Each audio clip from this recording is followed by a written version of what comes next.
राम राम बंधुओं, ज्योतिर्लोक में आपका फिर से हार्दिक स्वागत है। आज मकर संक्रांति की थोड़ी सी चर्चा कर लेते हैं।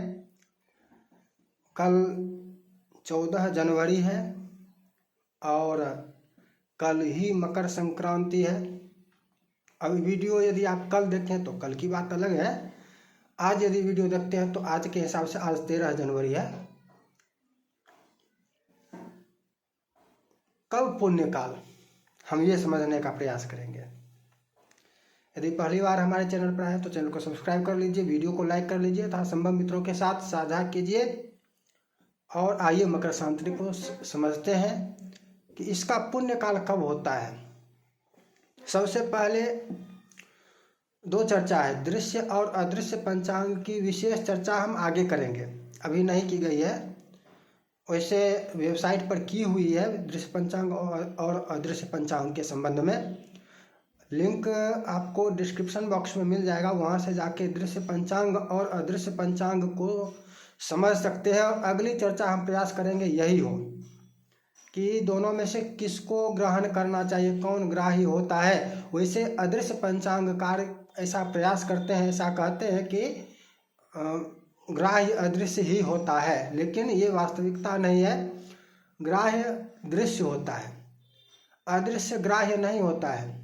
अदृश्य को दृश्य बनाने का आदेश शास्त्रों में है और दृश्य बनाने का आदेश है, अर्थात दृश्य ही ग्राह्य होता है। लेकिन हम उस पर नहीं जाएंगे। मुख्य रूप से जो प्रचलित पंचांग होते हैं वो अदृश्य होते हैं। मुख्य रूप से जो भी प्रचलित पंचांग हैं पुराने समय से अधिकांशतः अदृश्य ही गणना कर रहे हैं। शताब्दी पंचांग दृश्य है, ये जान लीजिए। शताब्दी पंचांग दृश्य है, ये अदृश्य नहीं है। लेकिन अन्य स्थानीय पंचांग जितने भी होते हैं उनमें से अधिकांशतः अदृश्य होते हैं, दृक नहीं होते, दृक तुल्य नहीं होते, वेद सिद्ध नहीं होते हैं। और ये कई बार सिद्ध कर चुके हैं हम। वेबसाइट पर जाकर अगर आप पोस्टों को, आलेखों को देखेंगे तो समझ जाएंगे। तो अदृश्य पंचांगों के आधार पर यदि हम संक्रांति काल देखें तो उसमें आपको लगभग 250 से 255 के बीच में संक्रांति मिलेगा। सूर्य की मकर संक्रांति, सूर्य का मकर संक्रमण दिन के 2:55 पर, या इसको यदि देशांतर वेलांतर संस्कारित करके घड़ी का समय बनाना चाहें तो भी अधिक अंतर नहीं होगा, क्योंकि देशांतर 12 मिनट धन प्लस और वेलांतर कल का ऋण 9 मिनट है माइनस। तो 12 और 9 को यदि इसका संयोग करेंगे, एक बना लेंगे तो ये 3 मिनट प्लस होगा, धन हो जाएगा। अब 3 मिनट धन होगा तो स्थानीय समय में इसका विपरीत करना है, तो 2:55 में यदि 3 मिनट घटा ही दे तो 2:52 होगा। अब 2:52 हो रहा है तो अधिक अंतर नहीं है, तो 2:55, 2:50, 2:52 जो कहें, अधिक अंतर नहीं है।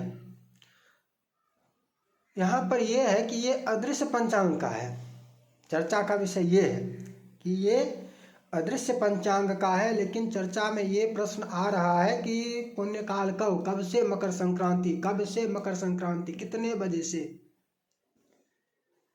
पुण्यकाल के संबंध में एक विशेषता है, मत अनेक हैं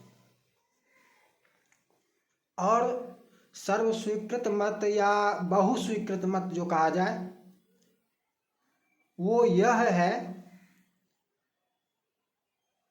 कि संक्रांति से पूर्व और पर दोनों, संक्रांति के समय से पहले और संक्रांति के बाद दोनों 16 घड़ियां पुण्य काल होती है। ये नहीं कि 2:55 में संक्रांति हो रहा है तो 2:55 में ही पुण्य काल है। पुण्य काल इससे आगे पीछे 16 घड़ी होती है, ऐसा कहा गया है शास्त्रों में। पहले भी 16 घड़ी और पीछे भी 16 घड़ी को यदि घंटा मिनट बनाना चाहें, घंटा मिनट भी बना सकते हैं। घड़ी कहने में समझ में नहीं आएगा कितने बजे से कितने बजे, यदि घंटा मिनट बना ले। और ये तो हम बता चुके हैं कि कैसे घंटा मिनट बनाते हैं, सरलता से बना सकते हैं। 16 घड़ी है, 16 में 5 से भाग नहीं लगेगा। 16 का मतलब ये जो क्रिया करनी है 15 में 5 से भाग लगेगा, तो एक घटी को छोड़ देते हैं, उसका मिनट बना लेंगे 60 सफल बनाकर। और 15 घटी का हम पहले घंटा बना लेते हैं। 15 घटी का 10% 1.5, 15 का आधा 7.5, 7.5 में 1.5 घटाया 6 घंटा हो गया। और 60 पल जो है उसका मिनट बनाते हैं 24 मिनट, सीधा सीधा हो जाएगा बनाने के लिए। उसका तो सीधा सीधा है कि एक घटी में 24 मिनट, बनाने का क्या है, 24 मिनट की एक घटी, 24 मिनट का एक दंड। लेकिन बनाना चाहे तो बना सकते हैं। 60 का 10% 6, 60 का आधा 30, 30 में 6 घटा दिए 24 मिनट, 6 घंटा 24 मिनट पहले संक्रांति काल से पहले और संक्रांति काल के बाद, दोनों। ये सामान्य नियम है सभी संक्रांतियों के लिए।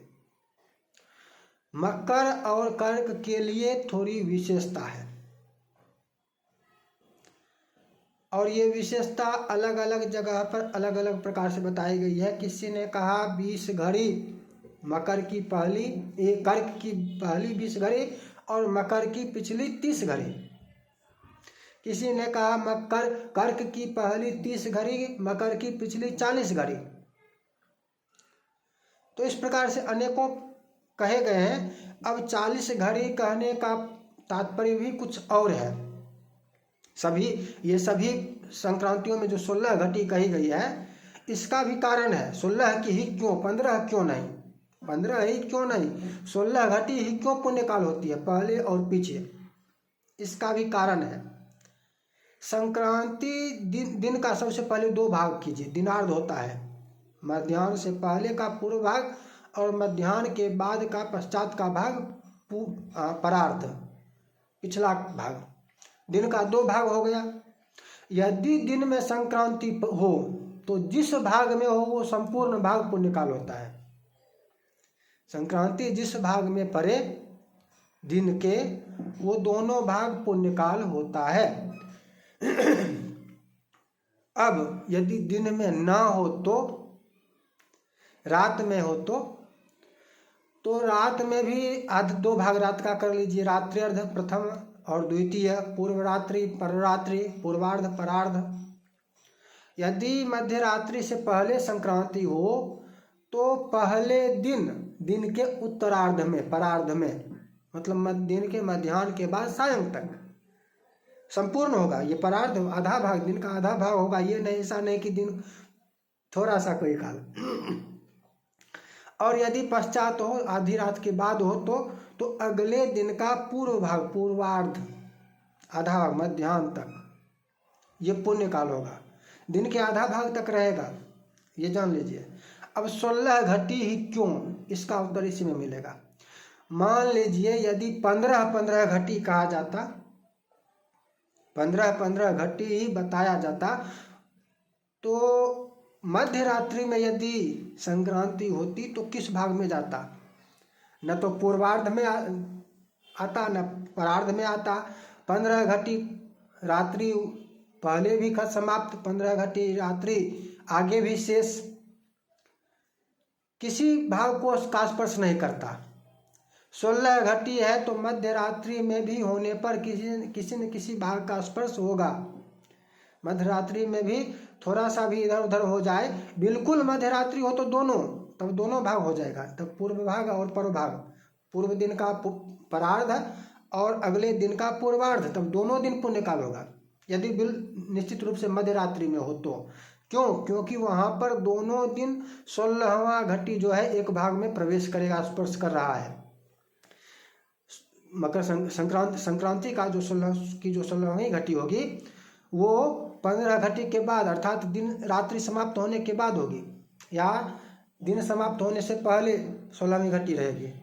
तो जहाँ पर स्पर्श कर रहा है वहाँ पर पुण्य काल होगा, और पुण्य काल जिस भाग में होगा वो एक घटी नहीं होगा।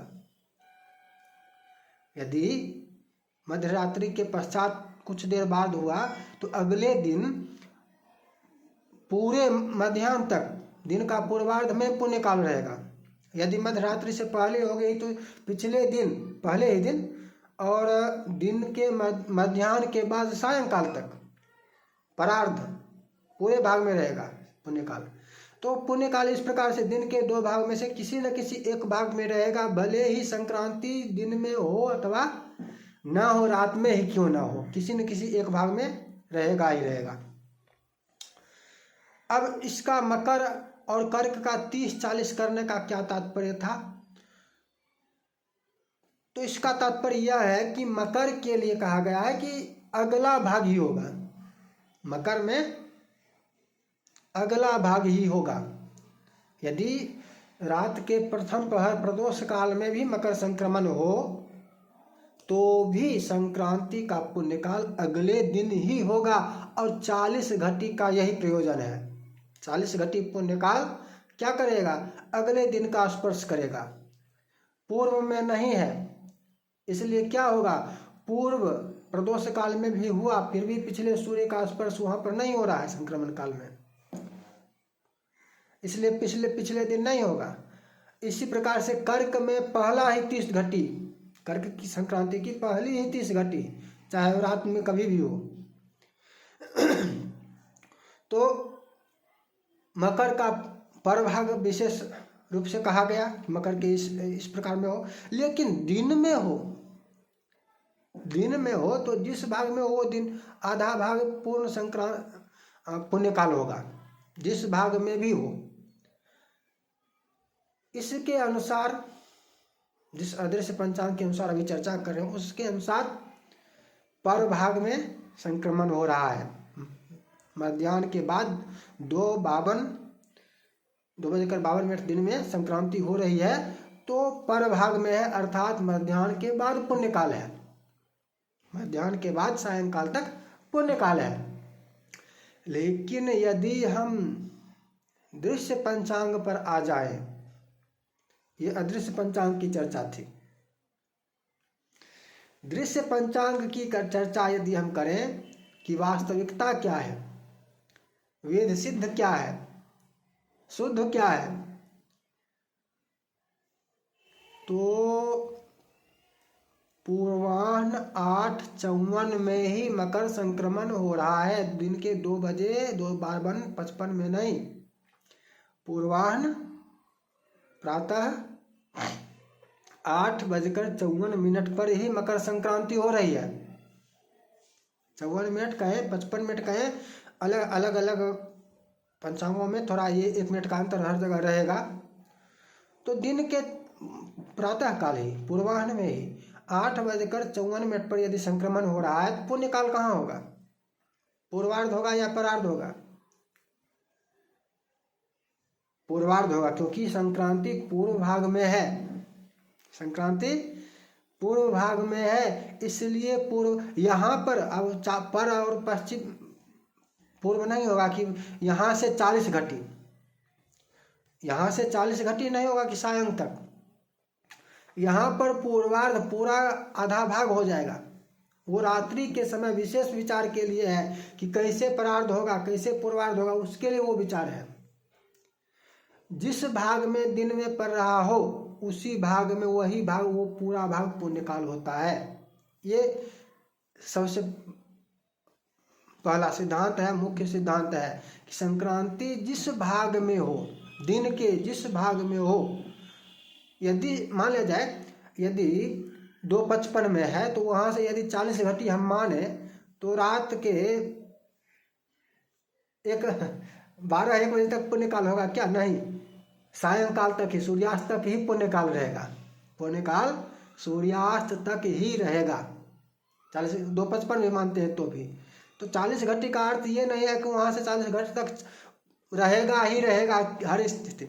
उसी तरह से दिन के किसी दो भागों को निर्धारित करना होता है। दिन का 2 भाग, जिस भाग में पड़ा वो उस पूरे भाग में दिन में संक्रांति होने पर उस पूरे भाग में संक्रांति का पुण्यकाल होता है। अब यदि दृक पंचांग के आधार पर जो वेद सिद्ध होता है, जिसके अनुसार चंद्रोदय चंद्रास्त भी मिलता है, जिसके अनुसार चंद्रोदय चंद्रास्त भी मिलता है, जिसको चंद्रमा प्रमाणित करते हैं, उसके अनुसार सूर्य का मकर संक्रमण पूर्वाह्न 8:54 पर ही है, इसलिए पुण्यकाल दिन के पूर्वार्ध में ही है। और यदि हम शुद्ध रूप से जानना चाहें कि शुद्ध कौन है, तो शुद्ध वह है जिसको चंद्रमा प्रमाणित कर रहा है। चंद्रमा को प्रमाणक कहा गया है, ज्योतिष शास्त्र का प्रमाणक। चंद्रमा को एक नाम, अष्टोत्तर शतनाम देखिए चंद्र स्तोत्र का, चंद्र अष्टोत्तर शतनाम, तो उसमें एक नाम आपको मिलेगा ज्योतिष शास्त्र प्रमाणक। चंद्रमा का एक नाम है कि ज्योतिष शास्त्र के प्रमाणक आप हैं, आप ही प्रमाणित करते हैं। कैसे प्रमाणित करेंगे? तिथि के आधार पर, उदयास्त के आधार पर, अमावस्या के आधार पर, दर्शन के आधार पर कैसे प्रमाणित करेंगे? ज्योतिष शास्त्र का प्रमाण को चंद्रमा ही प्रमाणित करते हैं, वही प्रमाणक है ज्योतिष शास्त्र के। तो जिस पंचांग के समय से चंद्रमा का उदय अस्त भी नहीं होता है, अर्थात जिसको वो प्रमाणित नहीं कर रहे हैं, वो पंचांग कैसे शुद्ध हो सकता है, कैसे शुद्ध माना जा सकता है? नहीं माना जा सकता। एक और है, चंद्रार्कौ यत्र साक्षिणो प्रत्यक्षम ज्योतिषम शास्त्रम, चंद्रार्कौ यत्र साक्षिणो, जिसके साक्षी सूर्य और चंद्रमा दोनों होते हैं। प्रत्यक्ष शास्त्र ज्योतिष शास्त्र है। और क्यों? क्योंकि इसके साक्षी, इसके प्रमाणक सूर्य और चंद्रमा होते हैं। इसके अनुसार जो समय ग्रहण का आता है, उस समय पर ग्रहण होता है।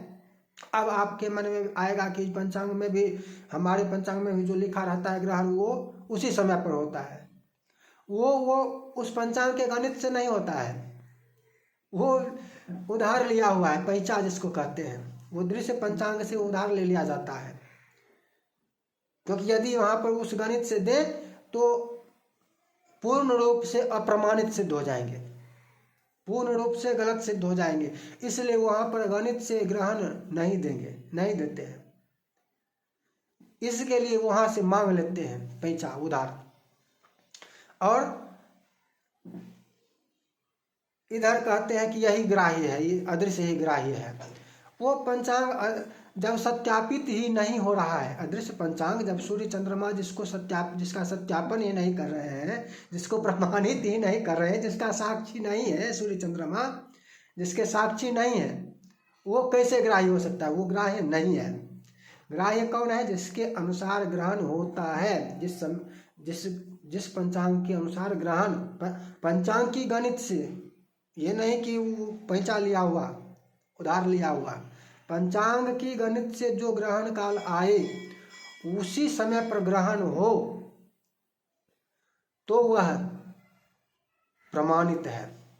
उसी समय पर चंद्रमा का उदय हो, अब देखने में थोड़ा 10-5 मिनट का अंतर हो जाए, उदय के बाद खुली आंखों से देखने में 10-15 मिनट, 20 मिनट का अंतर, आधा घंटा का भी अंतर हो सकता है, वो बादल, कुहेसा इत्यादि, और जहाँ पर उदय होता है वहाँ पर दिखता नहीं है, उससे इतना ऊपर उठकर दिखते हैं। मान लिया जाए उदय यहाँ पर हो रहे हैं, तो यहाँ पर दिखेंगे नहीं सामने सामने, यहाँ सामने नहीं दिखेंगे, दिखेंगे यहाँ इस सामने आकर। तो इतना चलने में, इतनी दूर जब चले, इसमें भी तो 15-20 मिनट, आधा घंटा लग सकता है। तो आँख से दिखने में 15 से 20 मिनट लग सकता है, आधा घंटा भी लग सकता है, लेकिन 2 घंटा नहीं लगेगा। यहाँ तक भी आना है, 2 घंटा नहीं लगेगा, या 2 घंटा पहले भी नहीं उदय हो जाएगा। पहले तो दिखेंगे ही नहीं, जो समय आ रहा है उससे पहले कभी नहीं दिखेंगे। जब भी दिखेंगे तो थोड़ा सा, चाहे 5 मिनट ही लेट हो, 5 मिनट ही क्यों ना हो, 5 मिनट बाद ही दिखेंगे। 10 मिनट ही क्यों ना हो, 10 मिनट बाद ही दिखेंगे। बिल्कुल उसी समय पर नहीं दिखेंगे। अगर उस समय पर बिल्कुल सामने दिख जाए क्षितिज में, तब उस समय में हो सकता है, लेकिन बिल्कुल सामने नहीं दिखेंगे, दिखेंगे थोड़ा सा ऊपर आकर।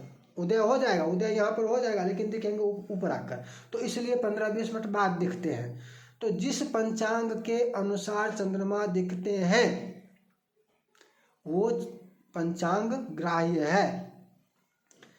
जिस पंचांग के अनुसार चंद्रमा नहीं दिखते हैं, उदयास्त नहीं होता है, ग्रहण तो हमेशा सदैव नहीं होता है और ग्रहण का पैसा लिया हुआ रहता है, उधार लिया हुआ रहता है समय, लेकिन कुछ पंचांगों में, अदृश्य पंचांगों में भी चंद्रोदय चंद्रास्त कभी कभी रहता है। हर दिन का नहीं रहता, प्रत्येक दिन का नहीं रहता है, लेकिन महीने में एक आध बार कभी कभी रहता है चंद्रोदय या चंद्रास्त जो भी हो। तो उस दिन आप इसको मिलाकर देखेंगे, मिलाकर देख सकते हैं कि चंद्रोदय या चंद्रास्त सही समय पर हो रहा है या नहीं हो रहा है। वो देशांतर विलांतर संस्कार करके, जैसे अभी बताए कि 2:55 है तो वो 2:55 का तात्पर्य 2:52 ही है घड़ी का समय। उसी तरह से जो चंद्रोदय दिया हुआ है उसको घड़ी के समय में बदल लेंगे और उस घड़ी के समय के अनुसार देखेंगे कि क्या चंद्रमा उदित हो रहा है। यदि उदित हो जाता है एक, और वो संयोग बस 1 महीने हो जाए तो कोई बात नहीं, कभी कभी हो भी सकता है, एक आध महीना, एक आध दो चार बार हो, एक साल में मान लीजिए 12 दिन दिया हुआ है चंद्रोदय, तो 12 दिन में से 2 दिन हो भी सकता है सही समय पर, जो लगभग, ये तो लगभग ही होगा, 15-20 मिनट का अंतर हो सकता है तो लगभग ही होगा, मान लिया आधा घंटा ही अंतर हो तो मानेंगे कि हो गया समय पर। लेकिन 2 बार होगा संयोग मिलेगा, 10 बार ये संयोग नहीं मिलेगा। 10 बार हुआ है उस समय से नहीं उदित होंगे, 10 बार उस समय से बहुत ही घंटों, आधा घंटा ही नहीं, पौने घंटा, 1 घंटा, 1.5 घंटा, 2 घंटे के अंतर से भी दिखेंगे। यानी वो पंचांग उसको प्रमाणित चंद्रमा नहीं कर रहे हैं। और जब चंद्रमा प्रमाणित नहीं कर रहे हैं और ज्योतिष शास्त्र के प्रमाणक चंद्रमा हैं तो इनके द्वारा प्रमाणित पंचांग ही ग्राह्य है। और इनके द्वारा प्रमाणित पंचांगों के अनुसार प्रातः काल पूर्वाह्न 8:54 में ही सूर्य संक्रांति, मकर संक्रांति हो रही है और प्रातः काल ही मकर संक्रमण हो रहा है, इसलिए पूर्वाह्न में पुण्य काल है। अदृश्य पंचांगों के अनुसार परार्ध में है, दृश्य पंचांगों के अनुसार पूर्वार्ध में है, अर्थात सूर्योदय से लेकर मध्याह्न तक, सूर्योदय से लेकर मध्य दिन तक ये पुण्य काल है दृश्य पंचांगों के अनुसार।